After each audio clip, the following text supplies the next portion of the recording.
दोस्तों, आज हम बात करने वाले हैं कबीर दास के बारे में। कबीर से संबंधित बहुत सारे प्रश्न आते हैं एग्ज़ाम में, तो उसी के बारे में आज हम बात करने वाले हैं, जो कि आपके टीजीटी के लिए, पीजीटी के लिए, नेट के लिए आपको काफ़ी आपके लिए उपयोगी होगा। तो दोस्तों, आइए वीडियो को शुरू करते हैं। कबीर।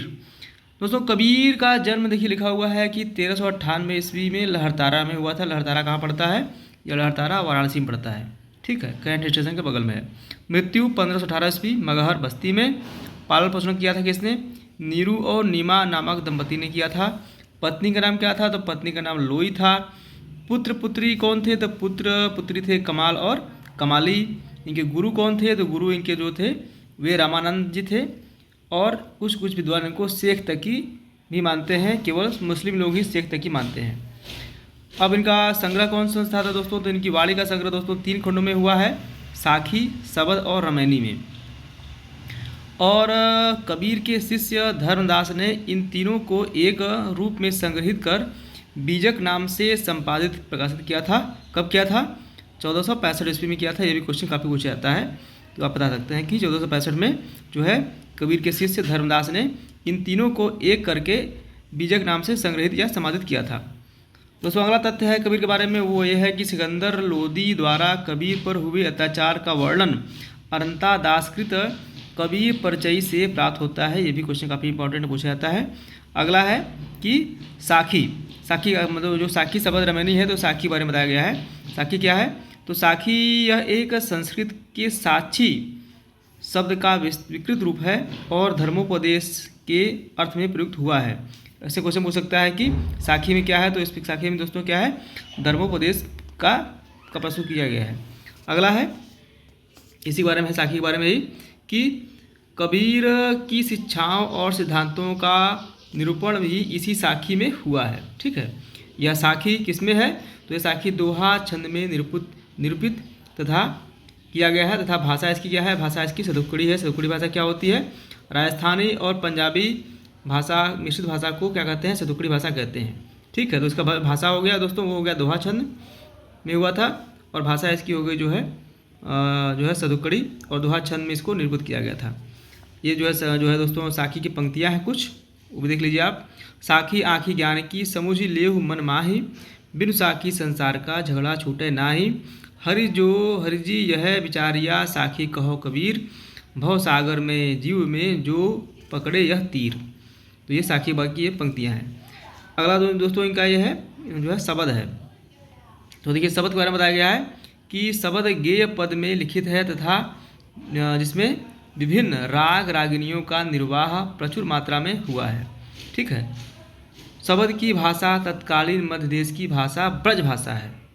इसमें कबीर के आध्यात्मिक एवं रहस्यवादी अनुभूतियों की वंदना हुई है। तो ऐसे क्वेश्चन हो सकता है, यह क्या है? तो यह गेय पद है। ठीक है, साथ ही इसमें विभिन्न राग रागिनियों का प्रयोग किया गया है। साथ ही इसकी भाषा क्या है? तो जो शबद की भाषा जो दोस्तों है वह ब्रज भाषा है। साथ ही इसमें क्या किसका वर्णन किया गया है? तो इसमें आध्यात्मिक एवं रहस्यवादी अनुभूतियों की वंदना दोस्तों हुई है। तो ये दोस्तों हो गया शबद के बारे में। अगला दोस्तों है रामायणी। तो देखिए जो रामायणी है, रामायणी देखिए तो इसमें लिखा गया है कि यह दोहा चौपाई छंद में है, और इसमें कबीर के ने रहस्यवादी दार्शनिक विचारों को प्रकट किया है। और इसकी भाषा भी क्या है दोस्तों? ब्रज भाषा है। तो रामायणी की भाषा भी ब्रज भाषा है, और उधर शबद की भाषा भी ब्रज भाषा थी, और यह दोहा चौपाई में भी है, वो केवल दोहा में था। अब क्या है? साखी शबद रामायणी हो गया दोस्तों। आगे हो गया बच्चन सिंह ने क्या कहा है कबीर के बारे में। तो देखिए कुछ विद्वानों का यहाँ कथन दिया गया है। बहुत सारे विद्वान हैं जो कि कबीर के बारे में अपना अपना राय दिए हैं। तो इसमें से बच्चन सिंह ने क्या कहा है? बच्चन सिंह ने कहा है कि हिंदी भक्ति काव्य का प्रथम क्रांतिकारी पुरस्कर्ता किसको कहा है? कबीर को कहा है। ठीक है, कबीर भाषा के डिक्टेटर थे हजारी प्रसाद द्विवेदी। इसको शॉर्ट में मैंने लिखा है। तो कबीर भाषा के डिक्टेटर थे, किसने कहा था? हजारी प्रसाद द्विवेदी ने कहा था। कबीर की भाषा पंचमेल खिचड़ी है, किसने कहा था? श्याम सुंदर दास ने कहा था। कबीर की भाषा क्या है? पंचमेल खिचड़ी है, श्याम सुंदर दास ने कहा था। कबीर की भाषा सदुक्कड़ी है, किसने कहा था? आचार्य शुक्ल ने कहा था। तो कबीर की भाषा सदुक्कड़ी, आचार्य शुक्ल। अगला है, इसमें कोई संदेह नहीं कि कबीर ने ठीक मौके पर जनता के उस बड़े भूभाग को संभाला जो नाथपंथियों के प्रभाव से प्रेम भाव व भक्ति रस से शून्य पड़ता जा रहा था। यह भी जो है शुक्ल का कथन है। अगला कथन दोस्तों है कि उन्होंने भारतीय ब्रह्मवाद के साथ सूफियों के भावात्मक रहस्यवाद, हठ योगियों के साधनात्मक रहस्यवाद और वैष्णवों के अहिंसावाद तथा प्रपत्तिवाद का मेल कर के अपना पंथ खड़ा किया है। ये भी किसने कहा था? ये भी हमारे शुक्ल जी ने ही कहा था। अगला तथ्य है कि यह जो है दोस्तों हजारी प्रसाद द्विवेदी का कथन है। तो हिंदी के 1000 वर्षों के इतिहास में कबीर जैसा व्यक्तित्व लेकर कोई उत्पन्न नहीं हुआ। महिमा में यह व्यक्ति केवल एक प्रतिद्वंदी जानता है, वह है तुलसीदास। तो ये कथन किसका है? हजारी प्रसाद द्विवेदी का है। अगर क्वेश्चन ऐसे पूछे कि तुलसीदास से जो है किसने समानता की है कबीर की, तो आप बोल सकते हैं कि हजारी प्रसाद द्विवेदी ने की है। ठीक है, इस कथन के आधार पर दोस्तों अगला कथन भी हजारी प्रसाद द्विवेदी का है। ये क्या है कि कबीर पहुँचे हुए ज्ञानी थे, उनका ज्ञान पोथियों से चुराई हुई सामग्री नहीं था और न ही सुनी सुनाई बातों का बेमेल भंडार था। ये जो है कथन हजारी प्रसाद द्विवेदी का है। अगला दोस्तों कथन है श्याम सुंदर दास जी का।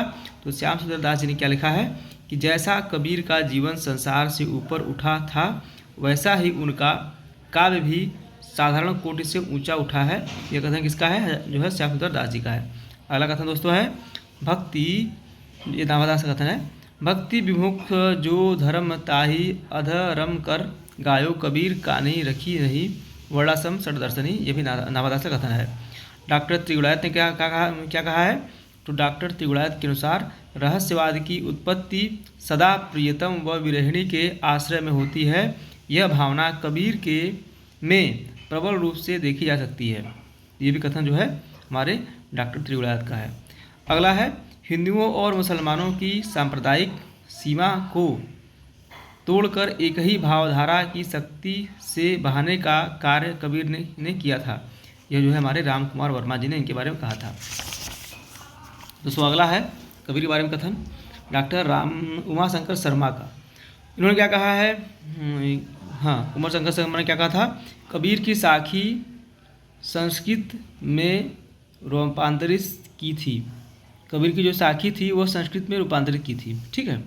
अगला है सुनीत कुमार चटर्जी। कबीर की भाषा ब्रज भाषा, खड़ी बोली व पूर्वी हिंदी का मिश्रण है। किसने कहा था? सुनीत कुमार चटर्जी ने कहा था। ये भी काफ़ी इंपॉर्टेंट पूछा जाता है कि कबीर की भाषा में ब्रज भाषा, खड़ी बोली व पूर्वी हिंदी मिश्रण है। किसने कहा था? तो सुनीत कुमार चटर्जी ने कहा था। बड़थवाल, डॉक्टर पीताम्बर दत्त बड़थवाल, इनका नाम पूरा डॉक्टर पीताम्बर दत्त बड़थवाल। इन्होंने क्या कहा था कि कबीर दार्शनिक न होकर आध्यात्मिक पुरुष मात्र हैं। ठीक है, तो ये दो विद्वानों का कथन हो गया।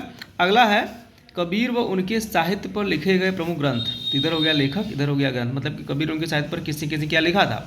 दोस्तों देखिए यहाँ पे स्पष्ट है कि लेखक इधर का ग्रंथ हो गया। तो कबीर ग्रंथावली लिखा था किसने? श्याम सुंदर दास ने। कबीर ग्रंथावली, ये भी उसका नाम है कबीर ग्रंथावली है, ये भी लिखा था माता प्रसाद गुप्त ने।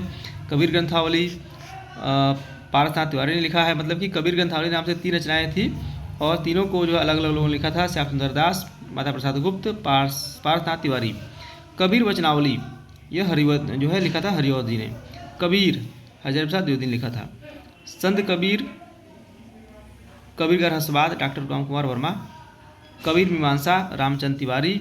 कबीर साहित्य की परख परशुराम चतुर्वेदी। तो ये सब जो है ग्रंथ है बहुत सारे। ठीक है, इसको आप देख लीजिएगा अच्छे से, वीडियो को जो है पॉज करके तो अच्छा रहेगा। अगला दोस्तों है कि कबीर एक नई दृष्टि डॉक्टर रघुवंश।